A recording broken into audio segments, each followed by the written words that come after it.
महाराष्ट्र के मुख्यमंत्री एकनाथ शिंदे ने उद्धव ठाकरे पर निशाना साधा है और उन्होंने कहा कि मैंने उन्हें उद्धव ठाकरे को बहुत समझाया था। सीएम बनने के लिए वो कांग्रेस के साथ गए। बाला साहेब कहते थे कांग्रेस को दूर रखो, हमारी पार्टी का नुकसान हो रहा था, इसीलिए हमने महाराष्ट्र में सरकार पलट दी और महाराष्ट्र में शिवसेना बीजेपी गठबंधन की सरकार बनाई।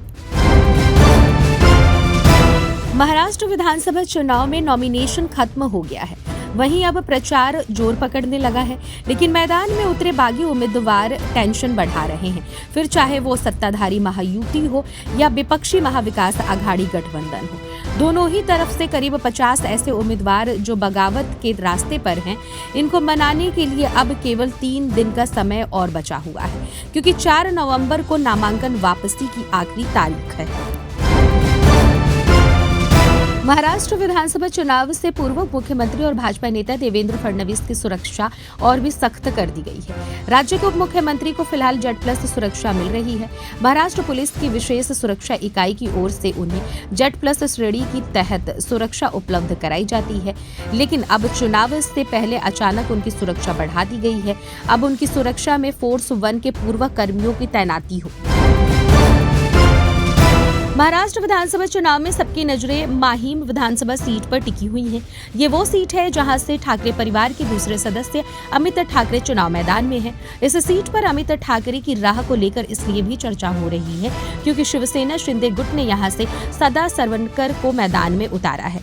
सरवणकर वो शख्स हैं जो हमेशा शिंदे के साथ खड़े रहते हैं।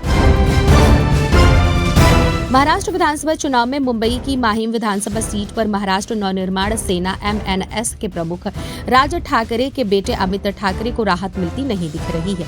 भारतीय जनता पार्टी की ओर से समर्थन का ऐलान करने के बावजूद शिवसेना शिंदे गुट के उम्मीदवार सदा सरवणकर ने ऐलान कर दिया है कि वह इस सीट से चुनाव लड़ेंगे।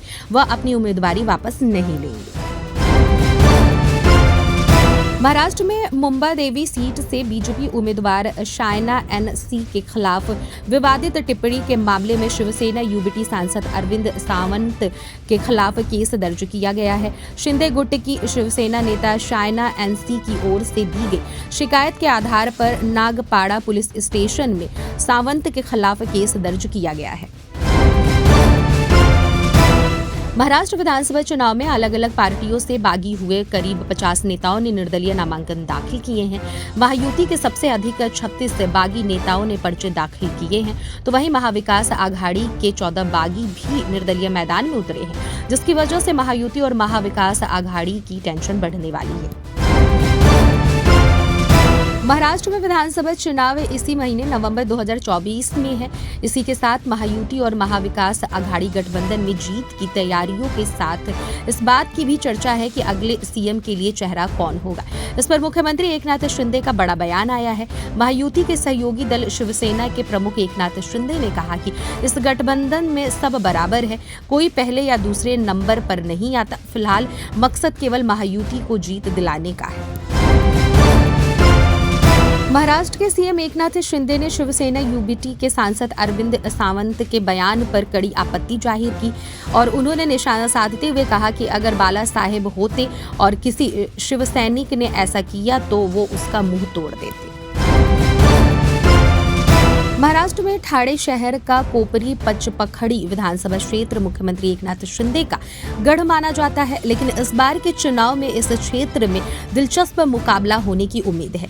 यहां प्रतिद्वंदी शिवसेना UBT ने उनके पूर्व राजनीतिक गुरु के भतीजे को चुनाव मैदान में उतारा है।